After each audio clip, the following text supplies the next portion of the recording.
मालिक को प्रणाम। रमा बहन का लेख।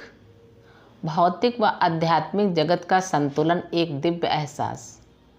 काफ़ी हो गया, चलते हैं बड़ौदा वापस। क्या हुआ? मार्च 2004 आ गया। मेरा ऑपरेशन हो चुका था। फिर बड़ौदा के वातावरण में अपने को रमाने लगी।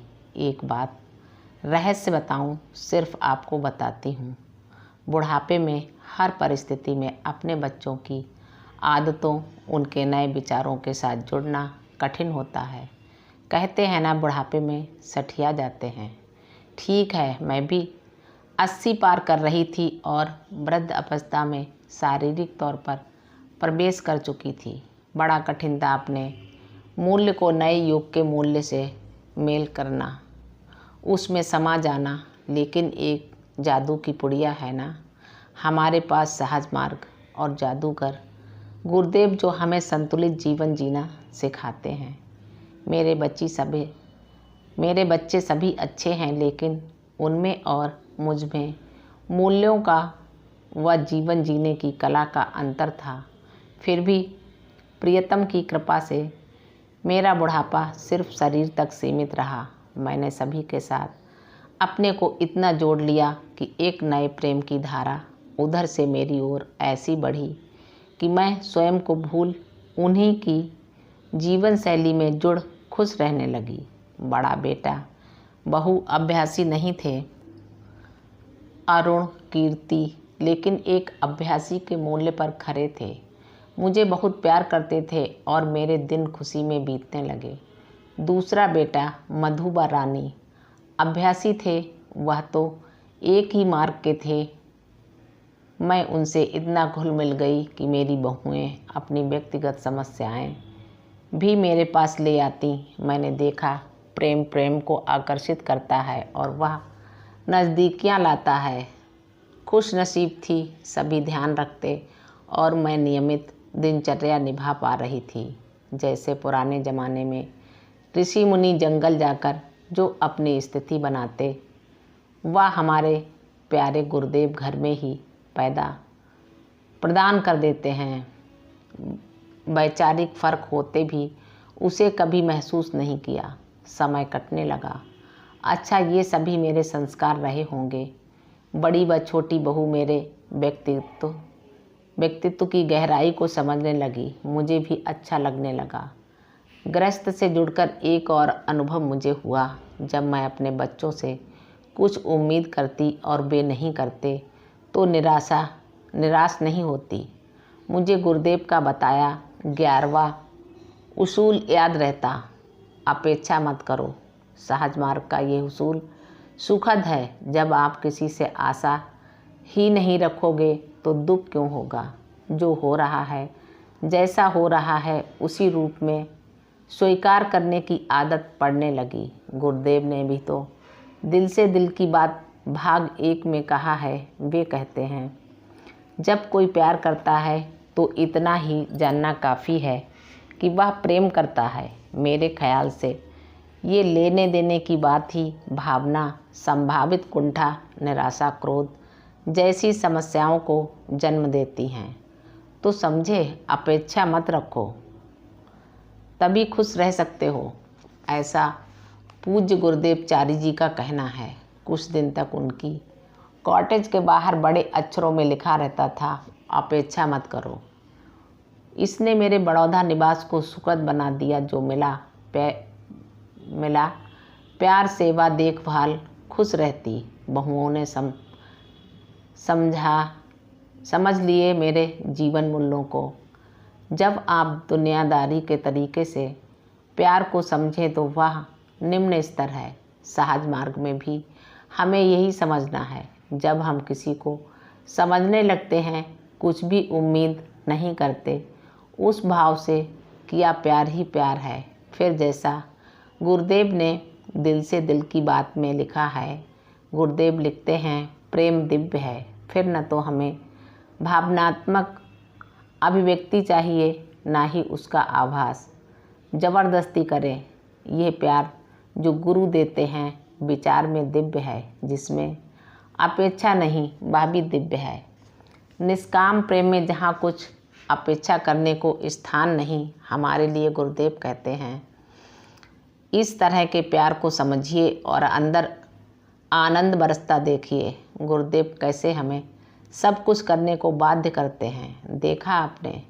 न जाने कितनी पुस्तकों में उन्होंने हमें सब कुछ बताया है, पर हम हैं कि अपने कष्टों को चिपकाकर उनसे दुख निवारण की उम्मीद लगाए रखते हैं। उनसे कहते हैं हमें हमारे कष्टों से दूर करो। अरे उन्हें जब दिल में बैठा लिया करने दो उन्हें जो करते हैं। उन पर अपने को न्यौछावर करके देखो तो भाई बहनों, जैसे समय गुजर रहा था, सब कुछ बड़ौदा में सुखद होते हुए भी जमकर भी न जाने क्यों कदम ठोस जम नहीं पा रहे थे। मन कभी कभी विचलित हो जाता, क्यों ये हलचल मची रहती है दिल में। उनकी आज्ञा मानकर ही तो आई हूँ, फिर ये बीमारी, ये सब कुछ। एक दिन सोच में पड़ गई, मालिक ही तो कहा करते थे कि ये बिखरन क्यों, बच्चों के साथ रहो, वे सेवा करते हैं, देखभाल करते हैं, फिर मन क्यों नहीं जम रहा। जबकि मैं अपनी पहचान, अपना औरा, अपनी दीवानगी साथ लेकर चली थी। मेरा हृदय मेरा आश्रम था, जहाँ वे विराजे थे। बहुत सोचा तो समझ में आया ये मोह माया है, जिसे छोड़े बैठी थी उसी में उलझ गई। मैं इसलिए बता रही हूँ, इंसान दिव्य होने पर भी कहीं भौतिक जगत को छोड़ नहीं पाता।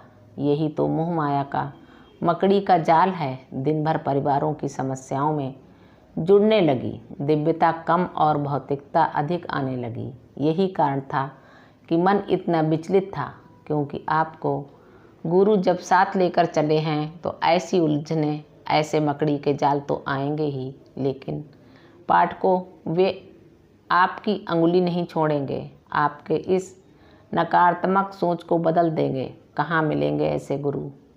ऐसी विचलित मनोदशा में सूचना मिली कि मेरी नंद सुशीला आत्मा शरीर छोड़कर जा बसी दिव्यलोक में। मेरे जीवन में पति की मृत्यु के बाद उसने मुझे इतना आत्मबल दिया था और मुझे कभी कमज़ोर नहीं पड़ने दिया था। छाया की तरह मेरे साथ थी। इधर पूज्य गुरुदेव, उधर वह। मैं इसी कारण जीवन की कड़वाहट पीकर जीवन जी पाई। देखिए, इतनी गहराई में दिव्यता में डूबने के बाद भी कितनी मोह माया बाकी रह जाती है। दिव्यता में भी इंसान विचलित हो जाता है, घबराता नहीं।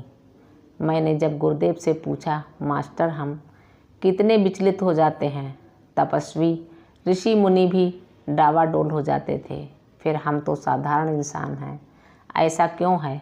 मालिक बोले, अगर जीवन में पूर्ण दिव्यता आ जाए तो इंसान जी नहीं सकता। ये इंसान का वह भाग है जो उसे जीवित रखकर आगे बढ़ाता है। संशय न करें, पूर्ण आस्था रखें इन्हीं परिस्थितियों के लिए तो पूज्य बाबूजी ने कहा है, इल्लत किल्लत जिल्लत जरूरी है। ऐसी स्थिति न आए तो आप स्वयं को कैसे समझ पाएंगे। जीवन में आस्था विश्वास को मत डिगने दीजिए, इसी सीढ़ी से आप लक्ष्य तक पहुंच पाएंगी।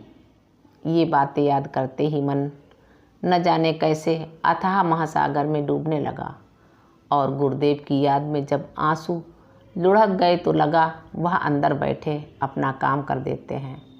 फिर हम क्यों नहीं अपनी आस्था विश्वास और दृढ़ बना पाते। सकारात्मक विचार शक्ति हमारे सहज मार्ग का अमृत बिंदु है। ये सब विचार आते ही मैं पूर्णतः शांत हो एकदम प्रेम के नशे में डूबती गई और धीरे धीरे बड़ौदा के पर्यावरण में जमती गई। करते करते 9 बरस आ गया और मैं प्रकृति में अपनी प्रियतम की छवि का विस्तार ढूंढने लगी। हर वृक्ष, हर पौधा मुझे कहता, हर चिड़िया की चहक उनका संदेश देती। लगता गुरुदेव मेरे पास मुझे ये देखने को बाध्य कर रहे हैं, क्योंकि वे ही तो कहते हैं, अपना जीवन इतना सरल बना ले कि वह प्रकृति से बिल्कुल एक रस हो जाए। ये सहज मार्ग का चौथा उसूल है। मैं आपको ये बताना चाह रही हूँ जब आप अपने में अपने गुरु पद्धति मिशन के प्रति कटिबद्ध हैं, प्रेम के ये बंधन जीवन की हर घटना में गुरुदेव को आपको हर उसूल पर ला खड़ा करेंगे। मुझे लगा मैं विचलित रह रही थी, फिर आज तक परिवर्तन कैसे आया? मेरा मन प्रकृति की तरफ इतना आकर्षित कैसे होने लगा? अचानक कुछ नहीं होता है, ना इत्तेफाक होता है, यही तो सहज मार्ग के गुरु की कृपा है। वे जीवन की घटनाओं के साथ आपको जोड़कर हर 10 नियम का अभ्यास करा देते हैं। मालिक को प्रणाम। सभी अभ्यासी भाई बहनों को नमस्कार, धन्यवाद।